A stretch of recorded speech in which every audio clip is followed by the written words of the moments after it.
बोलो गणेश जी महाराज की जय। एक ब्राह्मण था, रोज सवेरे उठकर गंगा जी नहाने जाया करता, आकर गणेश जी की पूजा करता। उसकी औरत को पूजा अच्छी नहीं लगती थी। वह हर रोज ब्राह्मण को कहती, सुबह ही पूजा लेकर बैठ जाते हो, मैं ना घर का काम काज कर पाती हूँ ना झाड़ू बुहारी करूँ। ब्राह्मण उसकी बात नहीं सुनता। एक दिन ब्राह्मण गंगा जी नहाने चला गया तो पीछे से ब्राह्मणी ने गणेश जी की मूर्ति को छुपा दिया। ब्राह्मण ने आकर पूछा तो गणेश जी की मूर्ति कहाँ गई? ब्राह्मणी ने कहा, मुझे नहीं मालूम। ब्राह्मण ने खाना पीना छोड़ दिया, कहा मैं तो पूजा न करके ही खाना खाऊंगा। ब्राह्मणी ने बहुत समझाया कि खाना खा लो, पर ब्राह्मण ने खाना नहीं खाया, रोने लग गया। दोनों को लड़ते लड़ते देख गणेश जी की मूर्ति हंसने लगी। तो गणेश जी ने ब्राह्मणी को गुस्से में आकर कहा, गणेश जी की मूर्ति वहाँ पड़ी है। उसने ब्राह्मण ने गणेश जी की पूजा करी। मूर्ति ने कहा, मेरी सेवा करते करते बहुत दिन हो गए, कुछ मांग लो। ब्राह्मण ने कहा, अन्न मांगू, धन मांगू, दुनिया में जितना सुख है सब मांगू। गणेश जी ने ब्राह्मण को सारा सुख अन्न धन दे दिया। ब्राह्मण मूर्ति को घर मंदिर में रखकर पूजा करने लगा। ब्राह्मणी ने इतना धन मिलने से उसकी पूजा करने की श्रद्धा हो गई। फिर ब्राह्मण को बोली, अब मूर्ति घर ले आओ। खूब प्रेम से पूजा पाठ करने लगी। गणेश जी महाराज जैसे ब्राह्मण को सूख दिया, वैसे कहते सुनते हमारे और हमारे परिवार में से एक लड़की कहती, पिताजी मैं तेरे साथ चलूंगी। ब्राह्मण सूखने लगा। ब्राह्मणी बोली, क्यों सूखते जाओ? ब्राह्मण बोला, पीपल में से लड़की कहती, पिताजी मैं तेरे साथ चलूंगी। बोली, कल ले आना, जहाँ 6 खाएंगी वहाँ 7वीं भी खा लेगी। दूसरे दिन ले आया। उस दिन आटा मांगने गया तो थैली भर भर के मिला। आटा छानने लगी। बोली, माँ मैं छानूंगी ना, पावनी बेटी धोली हो जाएगी ना, मैं तो छानूंगी। उसने छाना, परात भर गई, खाना बनाने में लगी। तब मैं भी बोली, माँ मैं बनाऊंगी। माँ बोली, ना बेटा तेरी उंगली चल जाएगी। ना माँ मैं ही बनाऊंगी। रसोई में 36 प्रकार के भोजन बनाए, सबने पेट भर भर के खिलाया। दूसरे दिन और दिन भूखे रहते थे, उस दिन पेट भर के खाया। अब थोड़ी देर बाद उनका भाई आया, बोला, जीजी मुझे भूख लग गया, रोटी खाऊंगा। बहन सोच में पड़ गई, सबने खा लिया, कहाँ से खिलाऊंगी? बेटी बोली, माँ क्या बात है, तेरा मामा है, रोटी खाएगा।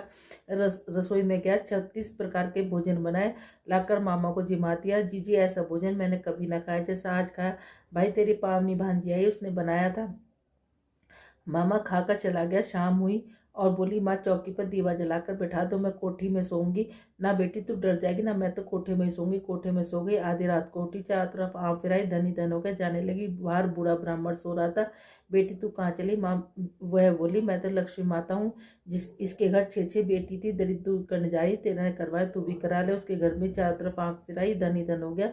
सवेरे उठकर ढूंढने लगे, पावनी बेटी कहाँ गई? ब्राह्मण बोला, वह तो लक्ष्मी माता थी, तेरे साथ साथ मेरा भी दिल दर्द दूर करी है। लक्ष्मी माता जैसे उसके दिल दर्द दूर करे, वैसे कहते सुनते सबके करना, और हमें और हमारे परिवार के सबके करना।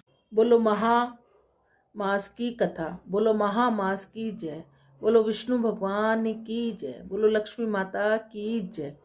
सतयुग में एक राजा था, उसका नाम हरिश्चंद्र था। हरिश्चंद्र अत्यंत धार्मिक भावना के व्यक्ति थे। उनकी प्रजा हर तरह से सुखी थी। उनके राज्य में एक ब्राह्मण के यहाँ पुत्र पैदा हुआ तो उस ब्राह्मण की मृत्यु हो गई। ब्राह्मण की पत्नी अपने पुत्र को पालती हुई गणेश चतुर्थी का व्रत एवं पूजन किया करती। एक दिन जब उसका पुत्र कुछ बड़ा हुआ तो घर के आसपास खेलने गया। वहाँ एक कुम्हार भी रहता था। किसी ने कुम्हार से कहा कि यदि तू बालक की बलि अपने आवे में देगा तो तेरा आवा सदा जलता रहेगा, बर्तन पकते रहेंगे। अतः कुम्हार ने जब ब्राह्मण के बालक को गणेश की मूर्ति से खेलते देखा तो बालक को पकड़कर आवे के पास रख दिया और आग जला दी। जब ब्राह्मणी का बालक बहुत देर हो गया तो घर नहीं आया तो ब्राह्मणी बड़ी दुखी हुई। उसको रोज जीवन रक्षा के लिए गणेश जी की प्रार्थना करने लगी, विष्णु भगवान की प्रार्थना करने लगी। गणेश जी और विष्णु भगवान की कृपा से उसके पुत्र का कुछ भी नहीं बिगड़ा, बस थोड़ा सा जल भर गया। अपने अपराध बोध के कारण कुमार राजा हरिश्चंद्र के पास जाकर गया। उसने इस कृत्य के लिए क्षमा प्रार्थना की। राजा ने ब्राह्मणी से पूछने पर उसने बताया, गणेश जी की सकट चौथ और विष्णु भगवान के पूरे महीने के कारण मैंने जो काले तिल, सफ़ेद तिल, चावल और चीनी से पूजा विधान किया, उसी के कारण मेरे पुत्र के प्राण बचे हैं। तो उसने कुमार से कहा, यदि तुम इसके तरह व्रत करोगे और इसकी तरह ही सारे दान पुण्य करोगे तो तुम्हारे भी सभी दुख दूर हो जाएंगे। सभी ने ऐसा ही करना शुरू कर दिया, जिससे उनके सब दुख दूर हो गए। इसीलिए महामास में तिल का दान, तिल का भोजन और तिल की कहानी का बड़ा महत्व है।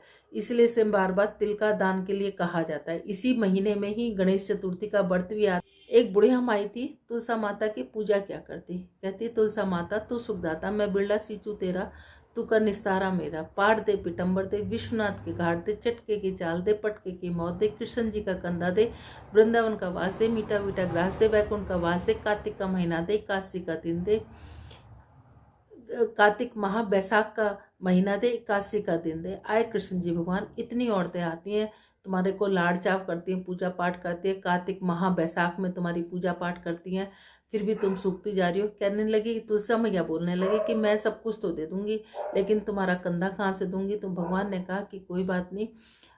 उन्होंने एक घंटी दे दी कि इसे बजा देना, मैं चलाऊंगा। एक दिन उसने सोचा घंटी बजा के देखो तो सही, कहीं आते कि नहीं आते कृष्ण जी भगवान। उन्होंने घंटी बजाई, आए कृष्ण जी भगवान, क्या बात है कि कुछ नहीं, कि कुछ तो बात है कि ऐसे ऐसे वो तुम्हारा कंधा मांगती है। कहने लगे कि ठीक है। अब एक दिन बुढ़िया हमारी तुलसा माता ने घंटी बजाई, सोचने लगी देखो कृष्ण जी भगवान आते कि नहीं आते। उन्होंने घंटी बजाई, कृष्ण जी भगवान आ गए। कहने लगी क्या बुढ़िया माई मर गई कि नहीं, मैं तो इसलिए आई हूँ कि तुम आते कि नहीं आते, मैंने घंटी इसलिए बजाई थी। एक दिन बुढ़िया माई सचमुच में मर गई, किसी के उठाए से न उठती। सब कहने लगे सवेरे उठ कर, जिन क्या पाप घाट की माला फेरती थी जो इतनी भारी होगी, किसी के उठाए से न उठती। आए कृष्ण जी भगवान, देखो तो सही दुनिया में क्या डंडोल है कि एक बुढ़िया माई मरी पड़ी है। वो कहने लगे मैं भी देख लूँ। सबने कहा इतने बड़े बड़े योद्धाओं से तो उठे नहीं, तुम जैसे बालक से क्या उठेगी। एक कहने लगा इसे भी अपने मन की करने दे। कहने लगी कि अच्छा। वो जाके कहने लगे, कृष्ण जी भगवान ने उसके कान में कहा बुढ़िया माई मैं आ गया। कहने लगी ऐसे नहीं, मोर मुकुट पीताम्बर पहने, हाथ में मुरली बजाते, सबके सामने दर्शन दो।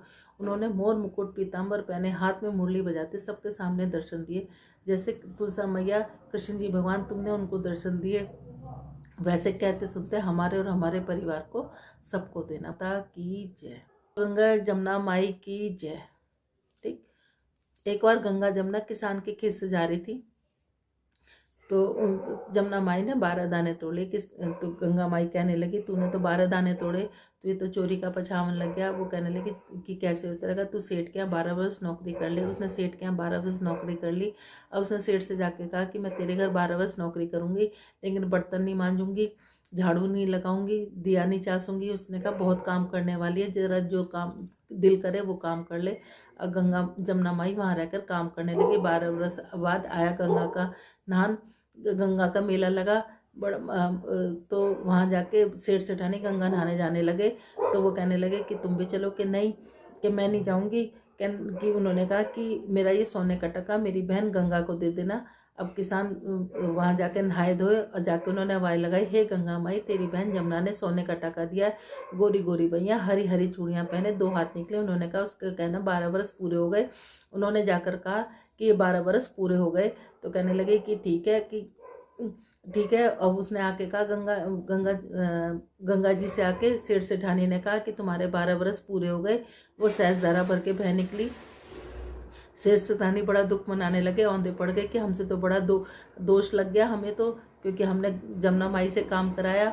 अब गंगा माई ने पूछा कि तूने कुछ कह के आई है, धीरज बंधा के आई? न मैं उन्हें कुछ कह के आई न धीरज बंधा के आई। जाओ उन्हें कह के आना, धीरज बंधाना, कहना तुम्हारा कोई दोष नहीं है, 7 जन्म 7 पीढ़ी तुम्हारे घर में अन्नपूर्णा लक्ष्मी सरस्वती का वास होगा। जैसे गंगा जमुना मैया तुमने उनको दिया, वैसे कहते सुनते हमें और हमारे परिवार को सबको देना। बोलो गंगा माई की। बाद हमें वार की कहानी कहनी है, ये 5 कहानी हमें डेली कहनी है। उसके बाद हमें महात्म कहना है यही, और यही करने से ही हमें ये पूरे माह के महात्म का पूरा हमें फल मिलेगा। वीरवार जी की जय। विष्णु भगवान की जय। 2 बहन भाई थे। बहन बृहस्पति देवता की पूजा किया करती। बृहस्पति भगवान आते, 4 लड्डू 1 चांदी का कटोरा देकर चले जाते। लड्डू खा लेती, कटोरा कोठरी में रख देती। एक दिन भावजी ने कोठरी खोल कर देखी, कोठरी में से कटोरा जगमग हो रहा था। उसके पड़ोसन ने कहा मेरी नंद इतने कटोरे कहाँ से ले आई, कोठरी में कटोरों की जगमग हो रही है। पड़ोसन बोली अपने आदमी से कही। वह बोली मेरा आदमी नहीं सुनेगा। बोली दाल का चमचा भात में, भात का चमचा दाल में दिया। उसने वैसा ही किया। वह बोला पागल हो गए। वह बोली पागल मैं नहीं हो रही, पागल तो तुम्हारी बहन हो रही है, पता नहीं इतने कटोरे कहाँ से ले आते। कोठरी में कटोरा की जगमग हो रही है, इसी से घर से निकाल दो। भाई बोला जीजी मामा के घर चलेंगे। वह जानती थी कैसे मामा के घर जाते हैं। वो बोली जहाँ केले का पेड़ और मंदिर हो वहाँ उतार दियो। वह बोला अच्छा। जंगल में जाकर देखा, जहाँ केले का पेड़ था मंदिर था, उतार दिया। बृहस्पतिवार का दिन था, केले की पूजा करी। बृहस्पति महाराज आए, 4 लड्डू 1 चांदी का कटोरा देकर जाने लगे। वो पेड़ के पीछे छिपकर खड़ा गया तो उसे पैर पकड़ लिए। बृहस्पति महाराज बोले पापी ते मेरे पैर छोड़, कुंवारी कन्या के कलंक लाते तो ये शर्म नहीं आती है, सत के व्रत करती है। मैं इसे देकर जाता हूँ, इसका पीछा भूल कर भी मत करना। बहन को लेकर घर आ गया। उसकी भाभी दरवाजे पर खड़ी थी। वह बोली, तू इसे फिर ले आया? वह बोला, मेरी बहन को कुछ मत करना, मेरी बहन तो बृहस्पति भगवान के व्रत करती है, वो इसे देकर जाते हैं। भाभी बोली, मैं देखूंगी इसके बृहस्पति। महाराज सारी नगरी में बोलाई, अपने अपने बच्चों को लेकर आना, मेरी नंद बृहस्पतिवार के व्रत रखती है, सबको 4 लड्डू चांदी का कटोरा मिलेगा। और वो एक टांग पर खड़ी होगी, हे बृहस्पति महाराज मेरी लाज रखियो। उसने 3 बार कही। बृहस्पति महाराज आए, सबको 4 लड्डू चांदी का कटोरा देकर चले गए। बृहस्पति महाराज जैसे उस लड़की की लाज रखी, वैसे कहते सुनते हमारी और हमारे परिवार की सबकी रखना। बोल बृहस्पति महाराज। अध्याय श्रीमन नारायण नारायण नारायण लक्ष्मी नारायण नारायण नारायण तुलसी नारायण नारायण नारायण श्रीमन नारायण नारायण नारायण। 15वां अध्याय। बोलो महामातम की जय। प्रयाग महात्म। दाते जी कहने लगे, हे राजन, प्रजापतियों ने पापों के नाश के लिए प्रयाग तीर्थ की रचना की। सफ़ेद गंगा जी और काली यमुना जी के जल की धारा में स्नान का महात्म भली प्रकार सुनो। जो इस गंगा में मास में स्नान करता है वह गर्भ योनि में नहीं आता। भगवान विष्णु की दुर्गम माया महामास में प्रयाग तीर्थ का सब नष्ट कर देता है। महामास में प्रयाग में स्नान करने से मनुष्य अच्छे भोगों को भोग कर ब्रह्म को प्राप्त होता है। महामास तक मकर के सूर्य में जो प्रयाग में स्नान करता है उसके पुण्य की गिनती चित्रगुप्त ही नहीं कर सके। 100 वर्षों तक निराहार रहकर जो पुण्य प्राप्त होता है वही फल महामास में 3 दिन प्रयाग में स्नान करने से होता है। जो फल 100 वर्ष तक योगाभ्यास करने से मिलता है, जैसे सर्प पुरानी कुंडली को छोड़कर कौंचली को छोड़कर नया रूप ग्रहण कर लेता है, वैसे ही महामास में स्नान करने से मनुष्य पापों को छोड़कर स्वर्ग को प्राप्त होता है। परंतु गंगा यमुना के संगम में स्नान करने से हजारों गुना फल मिलता है। हे राजन, जिसको अमृत कहते हैं वह त्रिवेणी है। ब्रह्मा, शिव, रुद्र, आदित्य, मृत्युगण, गर्धव, लोकपाल, यक्ष, गुहा, किन्नर, आदिमणि, गुहों में सिद्ध तत्वज्ञानी, ब्रह्माणी, पार्वती, लक्ष्मी, सची, नैना, दिति, आदित्य, संपूर्ण देव पत्नियां, नागों की स्त्रियां, घृतची, मेनका, उर्वशी, रंभा, तिलोत्तमा, अप्सरा गण और सब पितर, मनुष्य गण, कलयुग में गुप्त और सतयुग आदि में प्रत्यक्ष सब देवता माह में स्नान करने के लिए आते हैं। इन दिनों महामाह में प्रयाग में स्नान करने वाले से जो फल मिलता है वह ईश्वर ही कह सकता है, मनुष्य के कहने की शक्ति नहीं है। हजारों अश्वमेध फल करने से वह फल प्राप्त नहीं होता। पूर्व काल में कलचन मालिनी ने इस स्नान का फल राक्षस को दिया, इससे वह पापी मुक्त हो गया। श्रीमन नारायण नारायण नारायण लक्ष्मी नारायण नारायण नारायण तुलसी नारायण नारायण नारायण श्रीमन नारायण नारायण नारायण। इस महात्मा में हमें बताया गया है कि हम थोड़े सा ही पुण्य प्रारब्ध करके, थोड़े से ही हम अपनी भक्ति और तपस्या से, थोड़ा सा ही हम अपने ध्यान से, थोड़े से ही हम अपने ज्ञान से अगर भगवान की पूजा अर्चना कर लेते हैं तो हमें उसका कितना इस महीने में कितना हमें फल मिलता है। बोलो राधे राधे। आपको हमारे वीडियोस अच्छे लगते हैं तो हमारी वीडियोस को लाइक करें और शेयर करें, हमारे चैनल को सब्सक्राइब करें और सब्सक्राइब के साथ जो बेल आइकन है उसको भी प्रेस करें ताकि आपके पास हमारी नई वीडियोस की नोटिफिकेशन आते रहें।